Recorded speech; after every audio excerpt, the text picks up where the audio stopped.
Everyone, good morning. কেমন আছে সবাই? হরে কৃষ্ণ, রাধে রাধে। আজকে আবার নতুন একটা ভিডিও নিয়ে হাজির হয়েছি। এগুলো অনেক দিন ধরে ভিডিও করে রেখেছি, কিন্তু এডিট করার অভাবে ভিডিওগুলো তোমাদের সঙ্গে শেয়ার করা হয়নি। চেষ্টা করবো এবার একে একে শেয়ার করতে। তো শেয়ার করেই বা কী করবো? তোমাদের মনে হয় আমার ভিডিও একদমই ভালো লাগে না। বাজে ভিডিও হলে একটু কমেন্ট করে তো জানাতেও পারো। মানে কি বলো তো, সেই মোটিভেশনটা পাই না, সেই জন্য কয়েকদিন প্রায় বন্ধ হয়ে থাকে। যাই হোক, চলো এবার নদী পার করে নিলাম, যেটা হচ্ছে চুনি নদী ছিল। তো চুনি নদী পার হয়ে সামান্য কিছু হাঁটা পথ দিয়ে চলে আসলাম একটা দোকানে। সেখান থেকে কিছু জিনিস কিনে নিলাম, এই দেখো।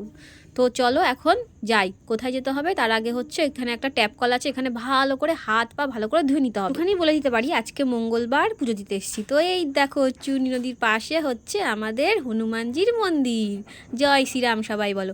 তো এখানে এসে যে এত ভালো লাগে, তো হনুমান মন্দিরে আমরা পুজো দিতে আসলাম। পুজোর সময় তো আর ভিডিও করা যায় না, মন দিয়ে পুজোটা করে নিয়েছি আর ওখানে বসেই হনুমান চল্লিশাটা পাঠ করে নিয়েছি।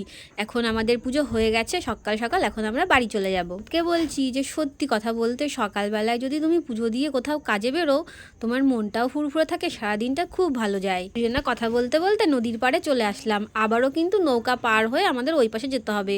আমরা যে পাশটা এসেছি সেটা কিন্তু রানাঘাট ছিল। এদের বাড়ি রানাঘাটে, তারা অবশ্যই এই হনুমান মন্দিরটা চিনে থাকবে। আমরা যখন ছোট ছিলাম তখন নদীর ধারগুলো অনেক পরিষ্কার থাকতো, আর এখন দেখো যত দিন যাচ্ছে নদীর পাড়গুলো নোংরা হয়ে যাচ্ছে। মানে যত রাজ্যের আবর্জনা এই নদীর পাড়েই ফেলতে হবে।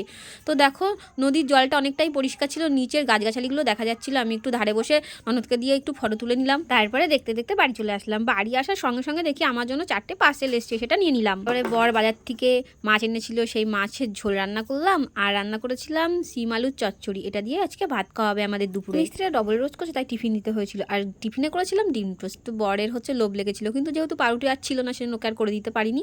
তো এখন ওকে ভাত খেতে হবে বলছি, তাই ওরকম করছে। যাই হোক, একটু ওপরে কাজ দেখছিলাম যে মিস্ত্রি খাওয়া দাওয়া করছে।